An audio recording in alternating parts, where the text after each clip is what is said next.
وصحبه وتابعه إلى مر الزمان وبعد. Alhamdulillah,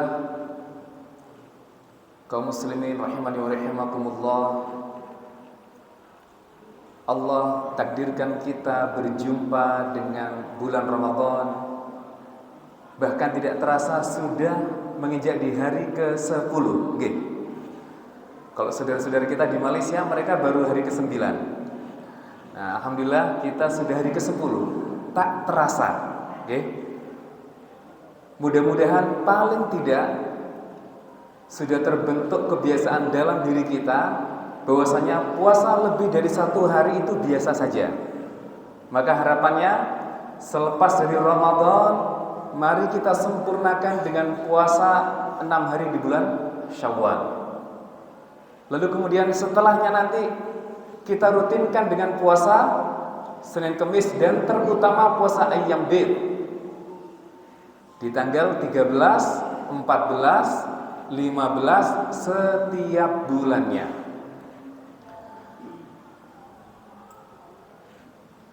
Kaum muslimin rahimani rahimakumullah, alhamdulillah saya sampai sini tadi jam 4 ya. Sebab dari Pak Agus jam 4:30 ini insyaallah dimulai. Tapi tidak apa-apa. Insyaallah hari ini kita akan duduk bersama di majelis ini, belajar bersama untuk mempelajari ilmu Allah. Apa saya perlu ganti pakai VGA? Nggih.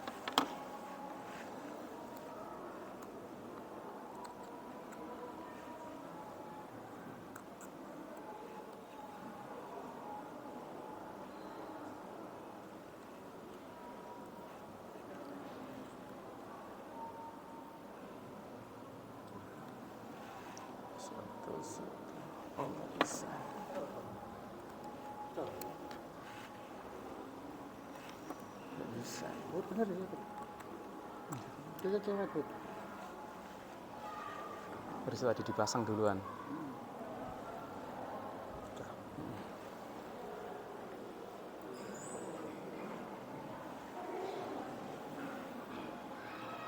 Ya. Oke. Baik. Jemaah sekalian, insyaallah sore hari ini saya akan membawakan judul investasi untuk masa depan bangsa.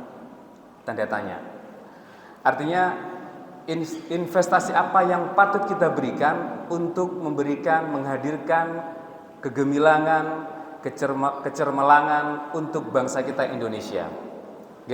Hari ini tentu keresahan yang kita rasakan, tetapi insyaallah pelan saja akan kita mulai. Bismillahirrahmanirrahim. Dalam sebuah hadis Abu Hurairah radhiyallahu anhu di sini menekankan kenapa kita harus bersemangat untuk mendatangi majelis ilmu. Sebab ada hadis, "Wa majtama'a qaumun fi baitin min buyutillah yatluna kitaballahi wa yatadarasunahu bainahum illa nazalat 'alaihimus sakinah wa ghasyiyatuhumur rahmah wa khaffathumul malaikah wa dzakarallahu fi man 'inda." Artinya adalah tidaklah satu kaum berkumpul dalam satu rumah di antara rumah Allah, yakni berkumpul di dalam masjid, kemudian di situ dibacakan kitabullah, kemudian saling mengajarkan kebaikan, melainkan di situ akan ada 4 hal. Yang pertama adalah sakinah, Allah akan turunkan sakinah. Yang kedua, rahmat Allah akan diturunkan. Yang ketiga, malaikat akan mengelilingi jamaah seperti ini. Dan yang keempat, dengan bangga Allah menyebut kita di hadapan hamba-hamba yang dimuliakannya. Masya Allah. Hadis ini ternyata Didukung pula oleh hadis-hadis yang lain. Contoh poin yang pertama, ketika kita mendatangi majelis ilmu seperti ini, diajarkan kebaikan, dibacakan ayat Allah, dipelajari ayat-ayat Allah di situ, maka kita akan mendapatkan sakinah, ketenangan. Hari ini ketenangan menjadi sesuatu yang mahal untuk orang-orang di barat sana. Ya, maka tak jarang saudara-saudara kita di Eropa itu mereka masuk Islam karena ingin mendapatkan ketenangan. Nah, alhamdulillah kita umat Islam, kita bisa mendapatkan ketenangan dari membaca Al-Quran, dengan sholat. Tidak hanya meditasi biasa. Meditasi mereka mendapatkan ketenangan tetapi hampa. Tetapi dengan membaca Al-Quran, dengan sholat, kita mendapatkan ketenangan plus kita mendapatkan pahala, yang itu adalah investasi terbaik untuk menuju surganya Allah. Nah, mendapatkan kemenangan dalam sebuah hadis juga disebutkan, tilkas sakinah tatanazzalat bil Quran. Ketenangan itu diantaranya bisa didapatkan dari membaca Al-Quran. Masya Allah. Saya akan sebutkan satu kisah. Usaid bin Hudair adalah sahabat Rasulullah SAW yang beliau sangat dicintai oleh para malaikat. Apa sebab? Karena Usaid bin Hudair ini, Masya Allah, dia begitu cinta Al-Quran. Satu malam keluarlah dia di belakang rumahnya. Dia melihat langit termenung, awan begitu indah, maka mulailah dia membaca surat Al-Baqarah. Maka dilihatnya awan menggantung, berkumpul, semakin terang seiring dia membacakan ayat Al-Quran. Kemudian awan itu naik ke atas, semakin terang dan semakin terang. Maka dia terpukau, takjub, hingga kemudian ia menghentikan bacaannya di ayat yang keempat surat Al-Baqarah. Maka keesokan harinya ia menemui Rasulullah SAW menceritakan apa yang terjadi. Maka kata Rasulullah, sesungguhnya itu adalah, awan itu adalah malaikat yang menikmati bacaan Quran engkau, wahai Usaid bin Hudair. Seandainya engkau teruskan bacaan Al-Quran itu, maka niscaya sahabat yang lain pun bisa melihatnya. Masya Allah, ini adalah sahabat Usaid bin Hudair. Dalam hadis juga disebutkan, tatkala kita sudah melebur dengan Al-Quran, sudah cinta banget dengan Al-Quran, kita baca Al-Quran dengan suara keras, kita baca Al-Quran dengan suara lirih, maka ketika pada saat kita nanti di alam kubur akan hadir seorang yang berwajah tampan, putih, bersih, bersinar. Dia mendampingi sang mayit di alam kubur. Maka ketika malaikat Munkar dan Nakir datang untuk menanyai dan mencoba untuk menyingkirkan orang tersebut, sosok tampan tersebut, maka kemudian sosok tampan ini berkata, saya akan terus menemani ahli kubur ini sampai dengan ia masuk surga. Masya Allah. Itulah kenapa panjenengan harus bersemangat untuk membaca Al-Quran. Dan masih banyak lagi kalau kita kupas tentang Al-Quran. Baik, jadi yang pertama, ketika kita dalam majelis seperti ini, maka kita akan mendapatkan ketenangan. Seorang ilmuwan, dia mau apapun agamanya, kalau ingin mendapatkan penemuan yang baru, syarat utama adalah dia mencari ketenangan. Maka ketenangan adalah investasi yang sangat mahal. Oke, Bapak Ibu semuanya. Yang kedua, akan dinaungi rahmat Allah. Maka disebutkan di surat Al-A'raf ayat 56, inna rahmatallahi qaribun minal muhsinin. Maka kita yang kemudian mau melangkahkan kaki kita mendatangi majelis ilmu, insya Allah Allah kategorikan kita menjadi hamba-hamba yang muhsinin. Dan ketika kita dalam kategori muhsinin, maka insya Allah rahmat Allah turun.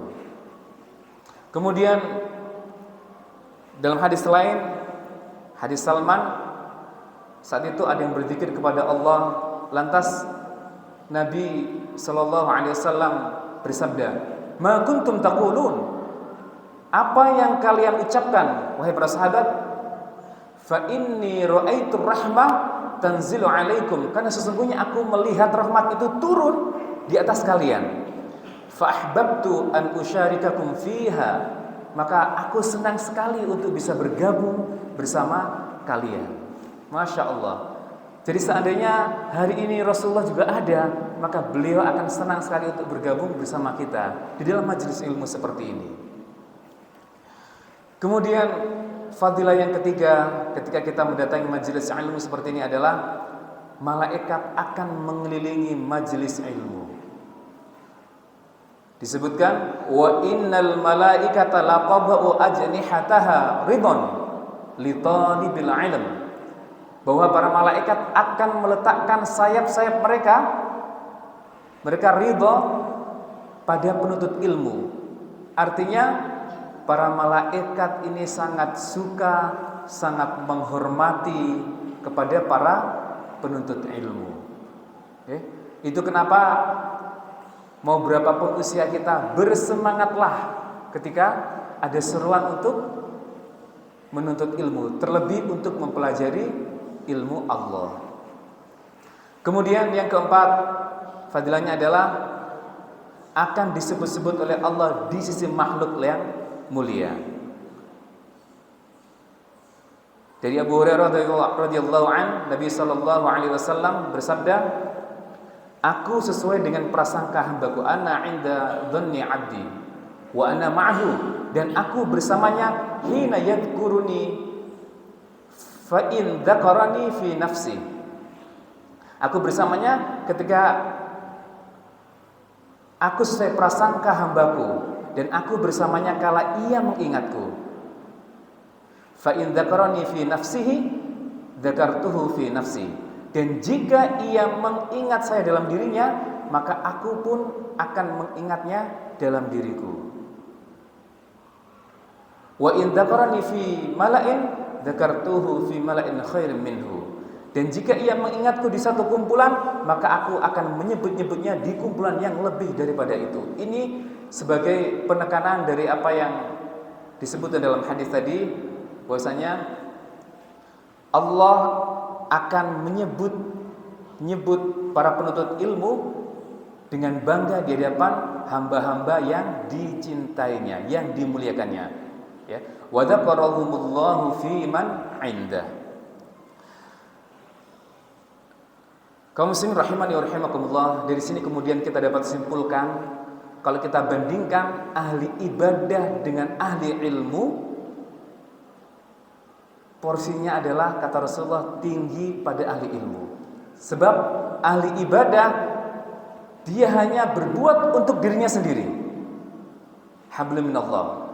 Adapun ahli ilmu, maka dia sesungguhnya berbuat untuk dirinya, mendatangkan kebaikan untuk dirinya dan juga untuk orang lain. Ada hubungan hablum minallah wa hablum minan nas. Di dalam kitab Al-Usul Tsalatsa, kalau di situ disebutkan tentang surat Al-Asr, wal 'asr innal insana lafi khusr illa alladziina aamanu wa tawassaw bil haqqi wa tawassaw bis sabr. Demi masa sesungguhnya manusia itu dalam keadaan rugi, kecuali 4 kategori ini yang tidak termasuk rugi. Illal ladzina amanu, yaitu orang-orang yang beriman.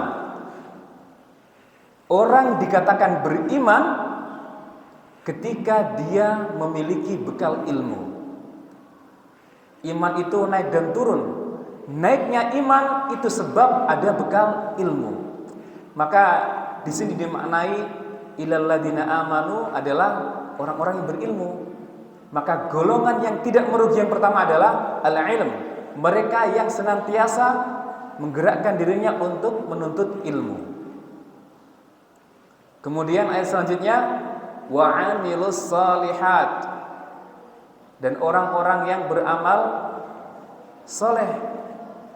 Jadi selepas kita punya ilmu, selanjutnya adalah kita mengamalkan, atau istilahnya adalah al-amalu bih. Setelah kita memiliki ilmu, maka yang kedua adalah al-amalu bih, mengamalkannya, mempraktekkannya. Wa tawassaw bil haqq, kemudian mereka saling menasihati dalam kebenaran. Saling menasihati itu berarti setelah dia punya ilmu, melaksanakan, mempraktekkan, kemudian mencoba menyampaikan ke yang lain. Maka kita istilahkan ad-da'wah ilaih. Kalau kita sudah punya ilmu, praktekkan dulu, dan menjadi ciri Rasulullah, sebelum beliau menyampaikan kepada orang lain, beliau orang pertama yang mempraktekkan. Itu Rasulullah. Sebelum Rasulullah melarang kepada orang lain, beliau adalah orang yang pertama yang menjauhi. Itu adalah Rasulullah. Jadi makna dari watawasau bil haq adalah ad-da'wa ilaih. Kita sampaikan ilmu yang Allah titipkan kepada kita.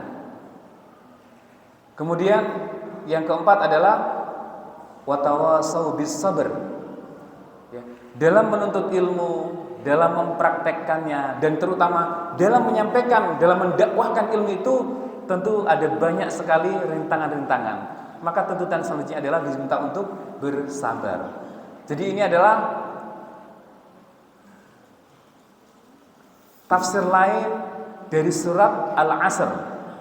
Al-Asr mengajak kita untuk kemudian memiliki bekal ilmu, lalu kemudian untuk al-amalu bih, mengamalkannya, lalu ad-da'wah ilai, untuk menyampaikan kepada yang lain, dan yang terakhir adalah dituntut kita untuk menjadi pribadi yang sabar.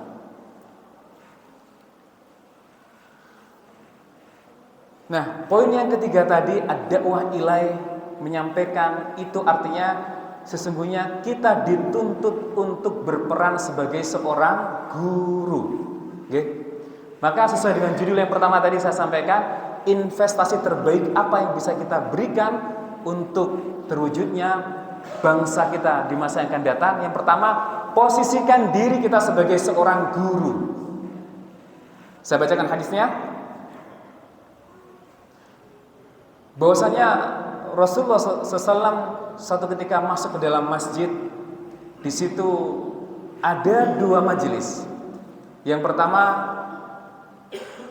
ada orang yang sedang berdoa, bermunajat kepada Allah. Maka jika Allah berkenan, Allah akan mengabulkannya.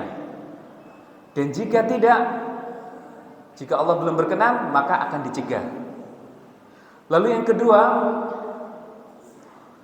di situ ada satu majelis orang belajar ilmu pengetahuan, mengajarkan orang-orang yang belum tahu menjadi tahu, orang-orang yang tidak faham menjadi faham. Maka di antara dua pilihan ini, Rasulullah kira-kira kemana datangnya? Masya Allah, ternyata Rasulullah mendatangi majelis ilmu. Bahkan Rasul mengatakan, fahum afdal, mereka ini lebih utama. Wa innama bu'ithtu mu'alliman. Lanjut Rasulullah, sesungguhnya aku ini diutus sebagai seorang guru. Nah, berarti profesi guru itu sesungguhnya adalah profesi Rasulullah. Tidak harus kita menjadi guru di sekolah. Paling tidak kita menjadi guru untuk anak-anak kita. Kita menjadi guru untuk istri-istri kita. Ibu-ibu berarti menjadi guru untuk anak-anaknya di rumah. Posisikan kita sebagai seorang guru. Kalau kita memposisikan sebagai seorang guru, maka insya Allah kita akan menuntut diri kita untuk terus belajar, untuk terus paham. Bahkan kita menuntut diri kita lebih paham dari anak didik kita. Kita lebih paham, yang bapak-bapak berarti dituntut lebih paham ketimbang istrinya, lebih paham ketimbang anak-anaknya. Yang ibu-ibu otomatis juga lebih paham daripada anak-anaknya. Sehingga kita bisa mengajarkan kebaikan minimal untuk keluarga kita sendiri. Wa innama bu'ithtu mu'alliman. Sesungguhnya aku diutus sebagai seorang guru. Setelah Rasulullah mengatakan ini, maka kemudian Rasulullah duduk membersamai orang-orang yang sedang belajar ilmu. Masya Allah. Ini sebagai penekanan juga dari apa yang saya sampaikan sebelumnya, bahwa posisi seorang ahli ilmu itu lebih tinggi daripada seorang abid. Karena dengan berilmu, dengan mengilmui, dengan kita mau mengamalkan ilmu itu, mau mendakwahkan, dan kita senantiasa sabar, insya Allah ibadah kita juga akan menjadi baik. Tetapi ibadah saja yang tanpa dasar ilmu, maka bisa tertolak. Ibadah yang tanpa landasan ilmu bisa tertolak. Sebab ibadah itu harus ittiba', harus mengikuti apa yang dicontohkan Rasulullah sallallahu alaihi wasallam lewat sunnah beliau dan juga apa yang diperhatikan oleh para sahabat melalui kesaksian beliau Rasulullah sallallahu alaihi wasallam. Nah, kenapa kita harus menjadi seorang guru? Kenapa kita harus menjadi seorang pendidik? Pendidik untuk anak-anak kita, untuk istri kita, untuk orang-orang di sekeliling kita. Sebab dikatakan keutamaan orang alim atas orang yang beribadah ialah, ini kata Rasulullah, keutamaan orang yang alim atas orang yang beribadah adalah seperti keutamaan aku di antara orang yang paling hina atau paling rendah di antara kalian, kata Rasulullah. Fadlul alim 'alal 'abidi ka fadli 'ala adnakum. Keutamaan orang yang berilmu seperti keutamaanku di atas orang, ya, keutamaan orang yang berilmu di atas orang ahli ibadah seperti utamanya aku Rasulullah di antara orang yang paling hina di antara kalian, orang yang paling rendah di antara kalian. Jadi Rasulullah memberikan perumpamaan orang ahli ilmu ini sangat tinggi, mengumpamakan dirinya, diri Rasulullah dibandingkan dengan sahabat yang paling rendah. Masya Allah. Itu kenapa kita harus bersemangat untuk menjadi pendidik. Kemudian tsumma qala Rasulullah sallallahu alaihi wasallam, innallaha wa malaikatahu wa ahlas samawati wal ard hatta an-namla fi juhriha wa hatta al-hut la yusalluna ala muallimin nas al-khair. Innallaha wa malaikatahu wa ahlas samawati wal ard. Sesungguhnya Allah bersama para malaikatnya dan seluruh penghuni langit dan bumi, hatta namla fi juhriha, dan bahkan semut di dalam lubangnya,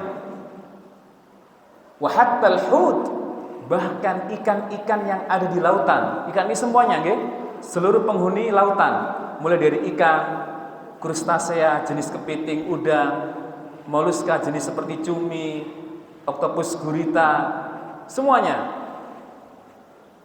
La yusalluna ala muallimin nas al khair. Mereka akan menyampaikan kerahmatan, mereka akan bersolawat kepada orang-orang yang mengajarkan kebaikan kepada manusia. Nggih. Bisa dibayangkan nggih Bapak Ibu, kenapa kita harus menuntut diri kita untuk menjadi seorang pendidik? Sebab Allah bersama para malaikatnya dan juga seluruh penghuni langit dan bumi, semut di dalam lubangnya, bahkan ikan di lautan, mereka semuanya mendoakan kebaikan. Mereka semuanya mengharapkan kerahmatan untuk para penuntut ilmu. Maka kalau ada seruan ilmu, Masya Allah, bersegera. Apalagi di tempat yang mulia seperti di dalam masjid, mempelajari ilmu Allah, mempelajari Al-Quran, hadis Rasulullah, maka bersegeralah untuk menuju majelis ilmu. Hadis riwayat Tirmidzi. Kaum muslimin rahimani wa rahimakumullah, tujuan Allah menciptakan manusia di sini kami simpulkan dua saja. Yang pertama adalah untuk beribadah. Wa ma khalaqtul jinna wal insa illa liya'budun. Maka mau apapun profesi kita, mau bagaimanapun keadaan kita, teruslah beribadah. Dalam kondisi kita senang ataupun sedih, dalam kondisi kita sedang banyak uang atau tidak, terus beribadah. Dan ibadah seseorang, naiknya kualitas ibadah seseorang itu adalah dengan ilmu. Lagi-lagi ilmu. Kemudian yang kedua, tujuan Allah menciptakan manusia adalah menjadi khalifah. Inni ja'ilun fil ardi khalifah. Menjadi khalifah ini artinya menjadi pemakmur di muka bumi ini. Tidak hanya sekedar menjadi pemimpin, ya. Menjadi pemimpin saja seperti yang kita saksikan hari ini, menjadi pemimpin saja tetapi dia tidak bisa menghadirkan kemakmuran, maka dia bukan termasuk kategori khalifah. Menjadi pemimpin adalah pemakmur bumi, maka pastikan dia menebar manfaat. Seorang pemimpin dia adalah sosok yang mampu menghadirkan kemakmuran, mampu menghadirkan kesejahteraan. Maka tatkala seorang pemimpin belum mampu menghadirkan kesejahteraan, belum mampu menghadirkan kemakmuran, sesungguhnya dia belum layak untuk disebut sebagai seorang pemimpin.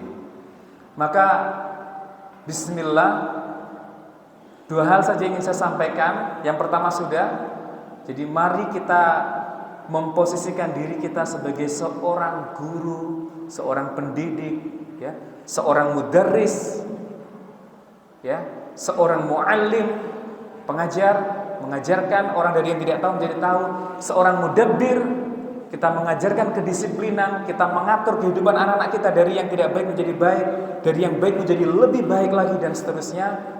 Seorang mursyid, pendidik itu adalah seorang mursyid, dia mengarahkan ketika anak-anak sudah kita berikan fasilitas sepeda motor misalkan, maka kita perlu arahkan, nah, sepeda motor ini bisa berbuah pahala, bisa juga berbuah dosa, maka gunakan untuk kebaikan.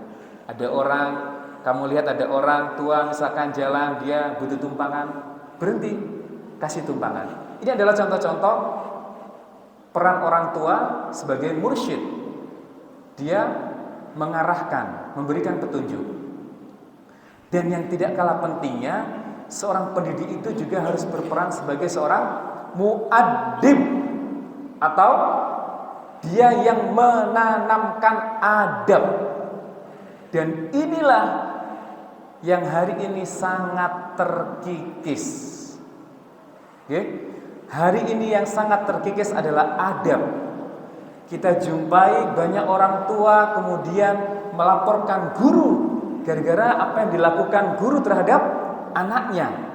Maka kalau ini sudah terjadi, berarti orang tua sudah tidak memberikan, sudah mendoktrin kepada anak bahwasanya gurumu tidak layak engkau berikan kepercayaan. Kalau sudah seperti itu, cabut saja putra panjenengan dari sekolah tersebut. Naudzubillah.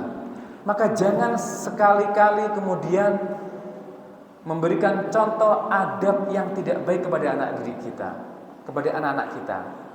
Sebab kita ingin menanamkan adab kepada anak kita, terlebih dulu kita harus memberikan contoh adab yang baik. Adab dalam segala hal. Adab dalam makan. Kita ajarkan kepada anak kita. Anak yang masih kecil, cucu, kalau yang sudah tua berarti cucunya, anak yang kecil kita ajarkan kepada dia. Kita ajarkan melalui dialog iman. Misalkan makan buah-buahan, Masya Allah, ini buah namanya pisang, ya Allah. Tahu nggak, Dek? Pisang ini bisa masak seperti ini tidak ujuk-ujuk, tetapi melalui proses. Dia ditanam dulu 7 bulan kemudian barulah dia kelihatan bunganya. Lalu perlahan dia membesar, 3 bulan setelahnya baru kemudian ia masak dan bisa kita nikmati seperti ini. Masya Allah. Kira-kira siapa yang menumbuhkan pisang ini?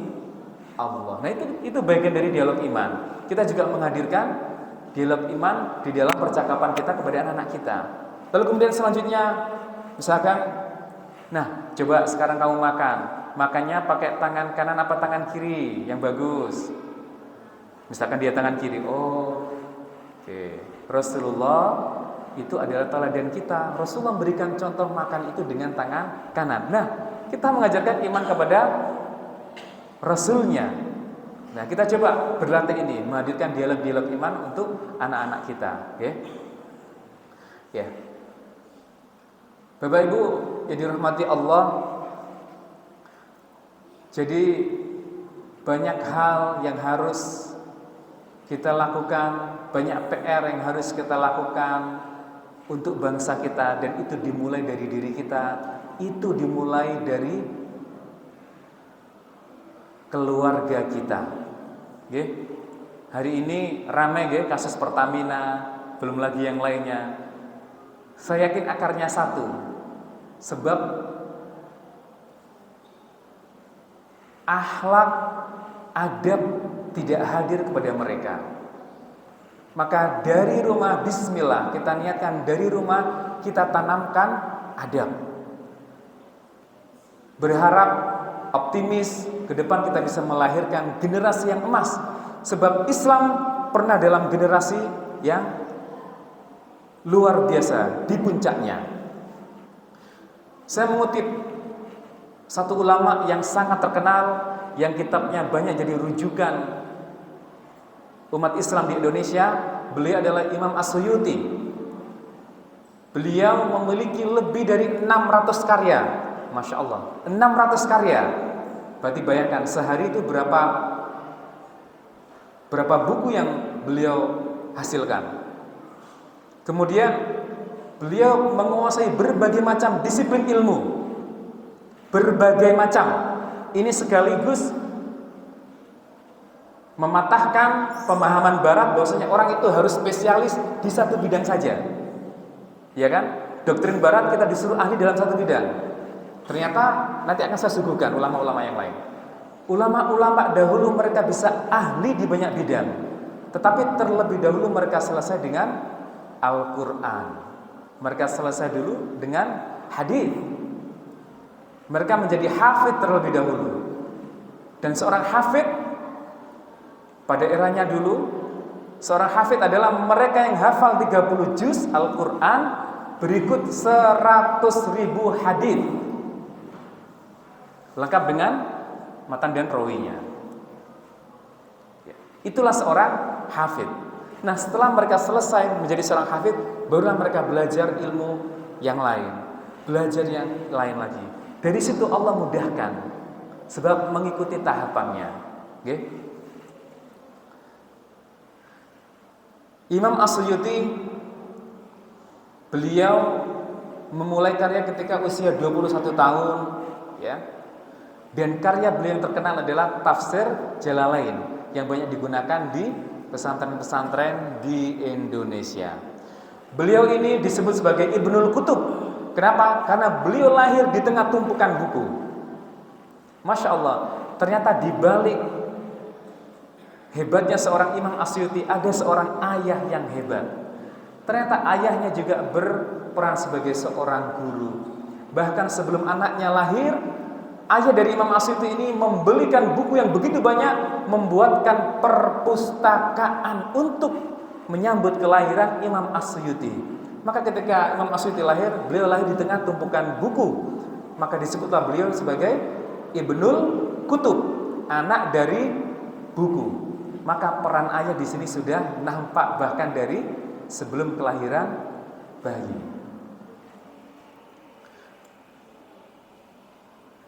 Akhirnya ketika beliau sudah besar, Imam Suyuti dikenal sebagai ulama yang jadi rujukan banyak disiplin ilmu, bahkan sejak usianya masih muda. Ini adalah Imam As-Suyuti. Nah, orang-orang hebat di masa lampau itu mereka bahkan menjadi hebat di usia yang sangat belia, yang sangat masih muda sekali. Contoh adalah Abdullah bin Abbas. Ya, Abdullah bin Abbas, situsnya peninggalnya kita bisa lihat ya, diabadikan di, kalau jenengan umroh pergi ke kota Taif, kita bisa melihat Masjid Ibnu Abbas di kota Taif. Ya. Di usia 15 tahun beliau sudah menjadi staf ahli kekhalifahan Umar bin Khattab radhiyallahu anhu. Usia 15 tahun. Okay? Sebab sebelum usia 10, rata-rata ulama terdahulu mereka sudah menyelesaikan Al-Quran. Usia belasan mereka mulai belajar disiplin ilmu yang lain, dan cepat sekali kemudian mereka menjadi ahli. Berkah dari Al-Quran, berkah dari adab juga. Usama bin Zaid radhiyallahu anhu di umur 17 tahun Dia menjadi panglima perang untuk melawan tentara Romawi dan menang. Tidak hanya menjadi panglima perang, tetapi menang. Bayangkan, 17 tahun menjadi panglima TNI. Ini pernah dicontohkan oleh pendahulu-pendahulu kita. Ibnu Khaldun, usia 18 tahun sudah menjadi ahli ekonomi, ahli sosiolog, ahli filsafat dan seterusnya. Ya, lagi-lagi menjadi bukti bahwasanya dahulu ulama-ulama kita mereka menjadi ahli di banyak bidang, tidak hanya satu konsentrasi saja. Abdul Malik ini adalah putra Umar bin Abdul Aziz. Beliau menjadi menteri di usia 17 tahun.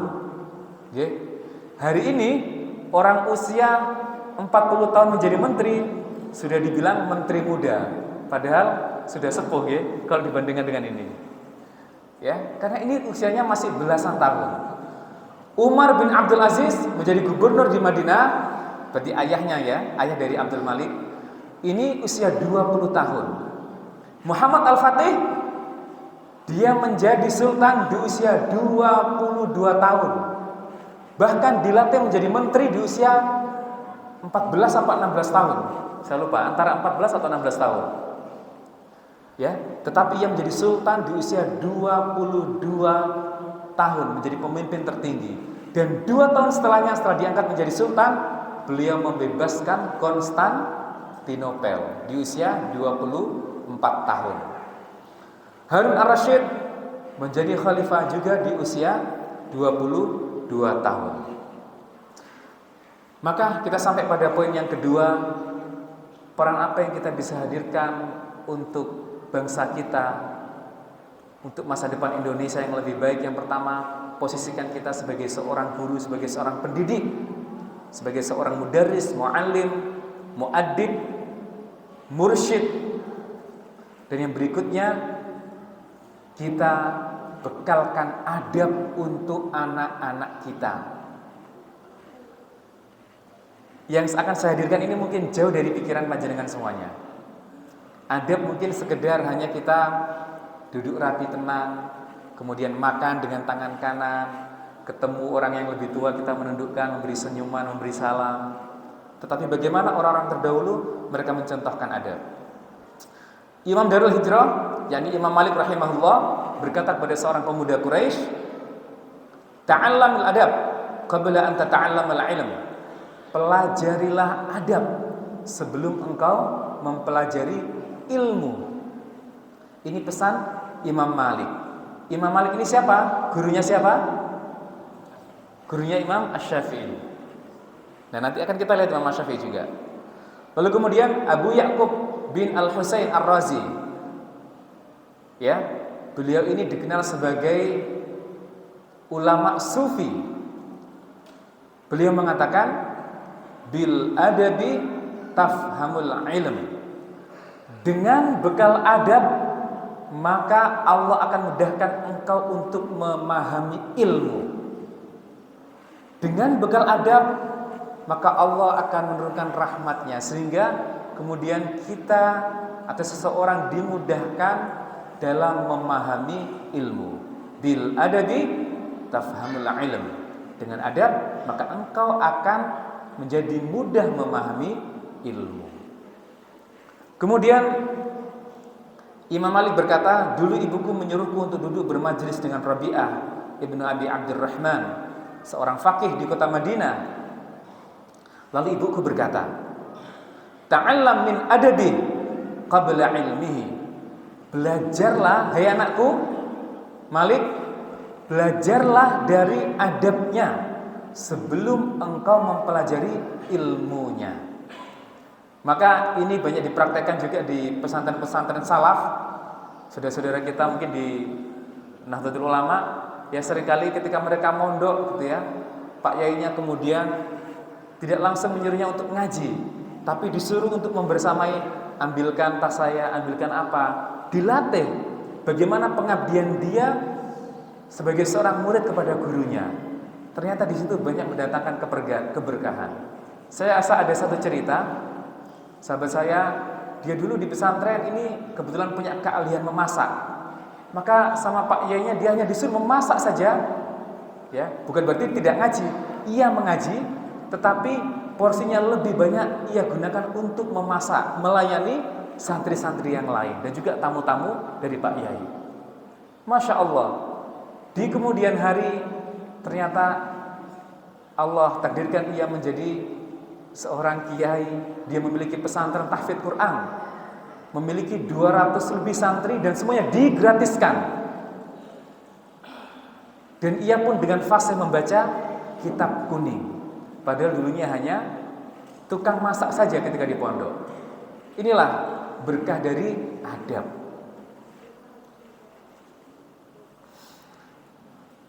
Sahabat Abu Sa'id Al-Khudri radhiyallahu anhu berkata, saat kami duduk di masjid, maka keluar Rasulullah sallallahu alaihi wasallam, kemudian duduk di hadapan kami. Maka ketika Rasulullah datang itu, seakan-akan di atas kepala kami terdapat burung, tak satu pun dari kami yang berbicara. Di sini menunjukkan bahwasanya penghormatan mereka para sahabat kepada Rasulullah sebagai seorang guru itu luar biasa.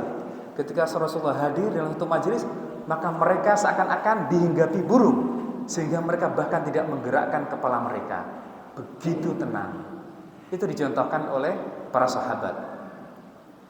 Yang bercerita adalah Abu Sa'id Al-Khudri radhiyallahu anhu. Kemudian Ibnu Abbas, ini adalah masih dari kalangan Ahlul Bait Nabi. Beliau adalah mufassir Quran. Tadi kita singgung juga Ibnu Abbas. Beliau pernah menuntun tali kendaraan Zaid bin Thabit Al-Ansari. Dan beliau berkata, hakadha amarana an naf'al bi ulama'ina. Seperti inilah kami diperintahkan. Hakadha umirna, seperti ini kami diperintahkan untuk memperlakukan para ulama kami. Ya.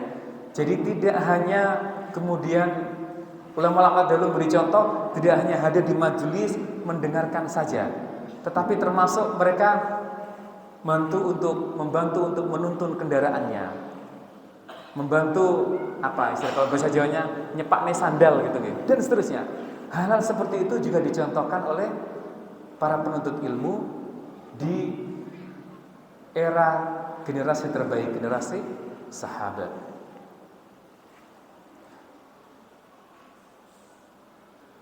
Abdurrahman bin Harmalah Al-Aslami, beliau berkata, tidaklah seseorang berani bertanya kepada Sa'id bin Musayyib, ini gurunya ya, sampai dia meminta izin, layaknya meminta izin kepada seorang raja. Nah, ini satu lagi contoh, murid-murid tidak berani bertanya ke guru kecuali gurunya kemudian mempersilahkan. Ada pertanyaan, kalau mereka hendak bertanya ketika guru tidak mempersilahkan, maka mereka begitu takut, begitu segan, sebagaimana segannya ingin bertanya kepada seorang raja. Masya Allah, ini adalah adab. Dan inilah yang harus kita tanamkan kepada anak didik kita. Ar-Rabi bin Sulaiman berkata, demi Allah aku tidak berani meminum air dalam keadaan Asy-Syafi'i melihatku karena aku segan kepadanya. Ya, demi Allah aku tidak berani meminum air dalam keadaan Imam Asy-Syafi'i melihatku karena aku segan kepadanya. Ar-Rabi bin Sulaiman ini adalah murid dari Imam Asy-Syafi'i. Imam Asy-Syafi'i murid dari Imam Malik. Bahkan dikatakan satu ketika Ar-Rabi bin Sulaiman ini ketika minum dan sudah dihalangi dengan kertas, ya, sudah dihalangi dengan kertas, lalu Imam Asy-Syafi'i melihat, maka mukanya ini memerah, saking malunya, saking takutnya, gitu ya. Dan itu semuanya adalah bentuk dari penerapan adab penuntut ilmu kepada guru mereka, sehingga Masya Allah berkahnya adalah mereka kemudian menjadi orang besar di kemudian hari. Bagaimana dengan Imam Asy-Syafi'i sendiri?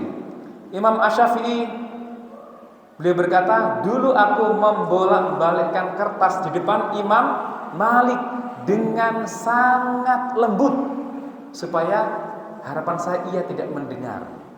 Ya, lagi-lagi contoh betapa para ulama dahulu mencontohkan adab itu kepada guru-guru mereka. Banyak lagi contoh seperti ini. Abu Ubaid Al-Qasim bin Salam berkata, kalau sekiranya mereka sabar, walau annahum sabaru hatta takhruja ilaihim lakana khairan lahum wallahu ghafurur rahim. Wallahu ghafurur rahim. Kalau sekiranya mereka sabar sampai kamu keluar menemui mereka, itu lebih baik untuknya. Al-Hujurat ayat kelima. Walau annahum sabaru hatta takhruja ilaihim lakana khairan lahum wallahu ghafurur rahim. Kalau sekiranya mereka sabar sampai kamu keluar menemui mereka, itu lebih baik untuknya. Ya. Jadi Al-Quran sendiri memberikan contoh, ya.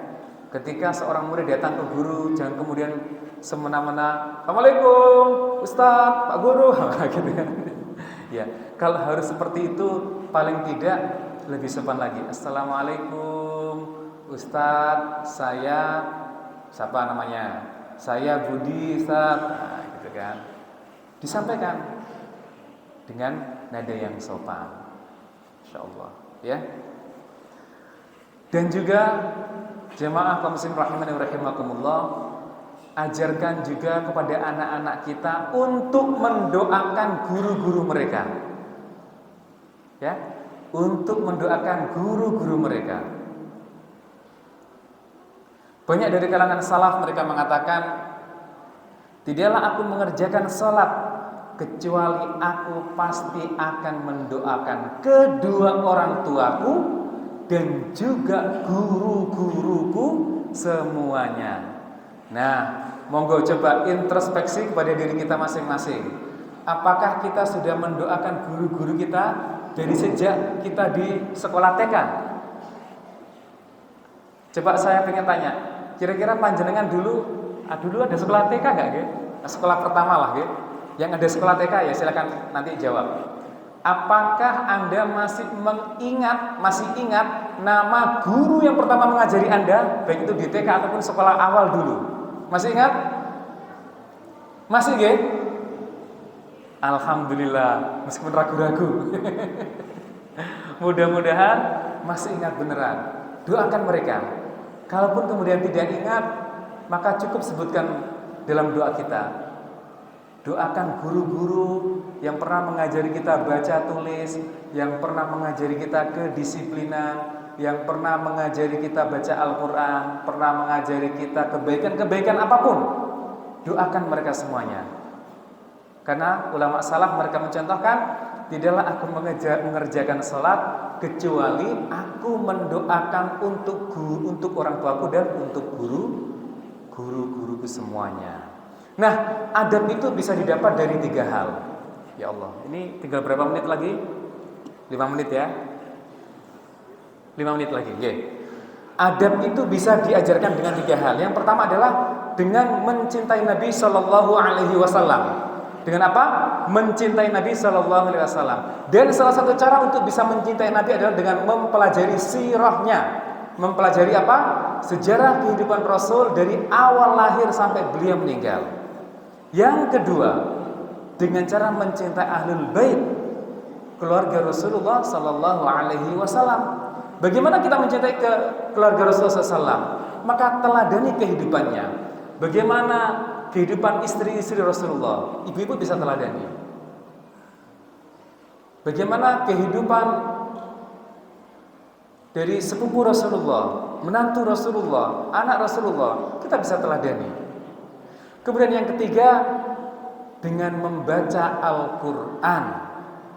Dengan membaca Al-Quran, maka awal yang saya sampaikan tadi semuanya berhubungan. Dengan membaca Al-Quran, insya Allah kita akan mendapatkan manfaat adab.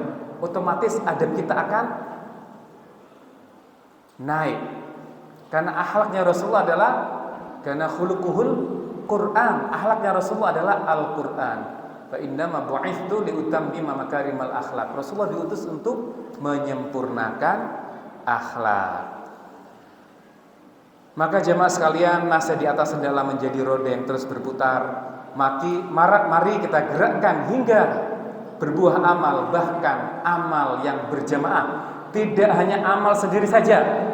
Surga itu terlalu sempit untuk kita masuk sendiri, maka ajak yang lain, kita gerakkan yang lain, amal berjamaah menuju surganya Allah. Dan sebagai penutup, dengan mendatangi majelis ilmu seperti ini, hendaklah kita lebih memacu diri kita untuk lebih mencintai ilmu. Lalu kita gerakkan diri kita menjadi seorang penyebar ilmu, seorang pendidik, seorang guru. Ya, bisa kita buktikan dengan gemar membaca Al-Quran, gemar membaca hadis, gemar membaca buku. Subhanakallahumma bihamdika nasyhadu an la ilaha illa anta nastaghfiruka wa natubu ilaik. Berdoa. Gimana? Kurang 8 menit. Oh, dilanjut aja. Oh iya, baik. Baik, berarti ini diminta untuk ngepaskan ya. Ya, saya pikir biasanya berhenti kemudian ada jeda dulu. Ya, berarti kita paskan. Baik, jemaah sekalian, ya. Kembali ke topik yang paling awal tadi, bekal apa yang kita bisa berikan untuk negeri kita, untuk masa depan negara kita, sehingga tidak ada lagi korupsi atau minimal berkurang. Karena hari ini korupsi itu sudah bisa dikatakan menjadi industri korupsi, karena mendatangkan keuntungan finansial meskipun itu tidak baik. Maka kita harus bekalkan kepada anak-anak kita, bekalkan ilmu, bekalkan Al-Quran, kita ajarkan kebaikan kepada mereka, kita ajarkan adab kepada mereka, supaya Indonesia di masa akan datang diwarnai oleh generasi-generasi yang memiliki dasar Al-Quran, generasi-generasi yang menjadikan Rasulullah teladannya. Itu kenapa tadi kita harus belajar sirah, kita harus belajar sejarah kehidupan Rasulullah Sallallahu Alaihi Wasallam. Banyak sekali buku-buku sekarang yang menghadirkan tentang kehidupan Rasulullah, tidak harus berjilid-jilid, yang satu jilid juga sudah banyak. Bahkan ada juga kehidupan Rasulullah disajikan dalam syair bait-bait indah yang kita kenal dengan nama Urjuzaniyah, karya Ibnu Abil Is Ad-Dimashqi Al-Hanafi rahimahullah. Namanya adalah Al-Urjuzatul Mi'iyah, 100 bait lantunan puisi indah yang menghimpun kehidupan Rasulullah dari awal lahir sampai dengan beliau meninggal. Itu tipis. Kalau mau cari yang lebih tebal lagi, ada lagi yang lainnya. Jadi kita ajarkan adab kepada anak-anak kita, dan terlebih dahulu kita mencontohkan adab yang baik. Terlebih dahulu kita mencontohkan adab yang baik. Kita dekatkan apapun, kita bicara apapun, kalau bisa kita menghadirkan contoh Rasulullah. Anda yang berprofesi sebagai seorang guru beneran di sekolah, maka kalau bisa cara mengajarnya juga seperti Rasulullah mengajar, ya. Rasulullah mengajar. Para pengisi ceramah yang ada di masjid ini ketika memberikan ceramah kalau bisa juga meniru Rasulullah mengajar. Ibnu Mas'ud memberikan contoh. Satu hari para sahabat berkata pada Ibnu Mas'ud, "Wahai Ibnu Mas'ud, kenapa engkau tidak mengajar setiap hari saja? Kami senang dengan cara engkau mengajar. Kami senang dengan cara engkau menyampaikan materi." Lalu apa kata Ibnu Mas'ud? Tidak ada seorang pun yang menghalangi saya untuk mengajar setiap hari. Tetapi aku takut kalian kemudian menjadi bosan. Itu kenapa saya tidak mengajar setiap hari. Itu Ibnu Mas'ud. Dan kemudian beliau melanjutkan, dan itulah bagaimana Rasulullah mengajarkan kepada kami. Artinya kita meladani Rasulullah Sallallahu Alaihi Wasallam dalam hal mengajar. Rasulullah menggunakan visual aid. Visual aid itu apa? Alat peraga. Itu juga dicontohkan Rasulullah. Rasulullah mengajar menggunakan dialog, dicontohkan Rasulullah. Rasulullah mengajarkan dengan menggunakan tanya jawab, Q&A, dicontohkan Rasulullah. Rasulullah mengajar dengan bertanya, dan ketika jawaban itu benar, maka Rasulullah menepuk dada si anak supaya anak ini bangga. anak ini pede, confident. Itu juga dicontohkan Rasulullah. Banyak hal yang kita masih belum tahu, ya. Maka dari sekarang ini mari kita gerakkan diri kita untuk kemudian lebih mencintai kehidupan Rasulullah, kemudian kita teladani, kita praktekkan dalam kehidupan kita. Jamaah sekalian, insyaallah kita akan tutup dengan doa bersama, ya. Mari kita beristighfar 3 kali. Nastaghfirullahaladzim, astaghfirullahaladzim, astaghfirullahaladzim, astaghfirullahaladzim. Allahumma inna nashhadu annaka antallah la ilaha illa antal ahadus samad alladzi lam yalid wa lam yulad wa lam yakul lahu kufuwan ahad.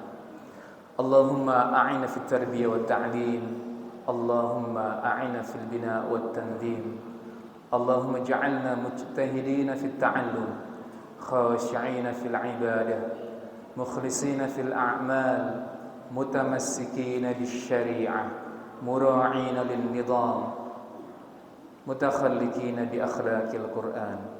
Allahumma inna nas'aluka ridhaka wal jannah wa na'udzubika min sakhatika wan nar. Rabbana hab lana min azwajina wa dhurriyyatina qurrata a'yun waj'alna lil muttaqina imama. Ya Allah, ya Tuhan kami, sebagaimana doa yang diajarkan oleh baginda Rasulullah sallallahu alaihi wasallam kepada Sayyidina Ali bin Abi Thalib, Allahumma kfina bihalalika an haramik waghnina bifadlika amman siwak. Ya Allah, cukupilah kami dengan rezekimu yang halal hingga kami terhindar dari sesuatu yang haram, dan kayakanlah kami dengan karuniamu hingga kami tidak minta kecuali hanya kepada Engkau ya Allah, ya Tuhan kami. Ya Allah, sebagaimana doa yang diajarkan Rasulullah SAW kepada sahabat Mu'adz bin Jabal, Allahumma inni a'udzubika minal hammi wal hazan. Ya Allah, sesungguhnya aku berlindung dari sifat khawatir dan juga sedih. Wa a'udzubika minal ajzi wal kasal.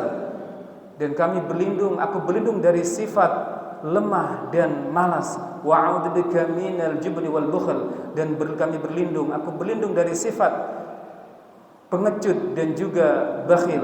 Wa a'udzubika minal ghalabati ad-dain wa qahri rijal. Dan aku berlindung dari lilitan hutang dan orang yang sewenang-wenang. Maka hindarkan kami dan anak keturunan kami ya Allah dari lilitan hutang dan kesewenang-wenangan. Ya Allah, ya Tuhan kami, sebagaimana Rasulullah ajarkan kepada Abu Umamah, ketika seseorang membaca doa ini, maka meskipun hutangnya sebesar gunung Uhud, maka Allah akan melunaskan. Termasuk lunaskanlah hutang negeri kami ya Allah. Allahumma malikal mulki tu'til mulka man tasha wa tanzi'ul mulka mimman tasha wa tu'izzu man tasha wa tudillu man tasha biyadikal khair innaka ala kulli syai'in qadir. Rahmanad dunya wal akhirah wa rahimahuma tu'til mulka man tasha minhuma wa tamna'u man tasha. Irhamni rahmatan tughnini biha an rahmatin man siwa. Wa sallallahu ala habibi Muhammad wa alihi wasallam. Assalamualaikum warahmatullahi wabarakatuh.